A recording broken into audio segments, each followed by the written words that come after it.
एमिति वर्गर जड़े मनीषर से पुणी ओडिशा माटीर एवं से बाणी आज उल्लेख करा जाइछि जे प्राणी आरत दुख प्रमित देखु देखु के बा सहु मो जीवन पते नरके पड़ी था जगत उद्धार हे एमिति मनीष से कथा कहीपे मो परी सुस्थ सबल मनीष ए मंचर थिबा समस्त भाषण देउथिबा सुस्थ सबल मनीष केबे कहिबनी कारण से वस्तुवादी समाज सहित जड़ित से कहब प्रभु अन्यर जीवन चली जाऊ किंतु मते भल करी रखंतु एमिति मनीष माने कहिबे जे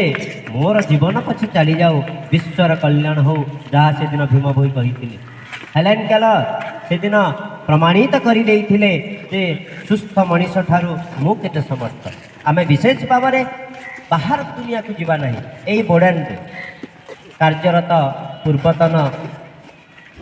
अध्यक्ष कॉलेज रविरंजन प्रधान तो प्रणाम करे सब बेले ना को प्रणाम करे देखे न देखे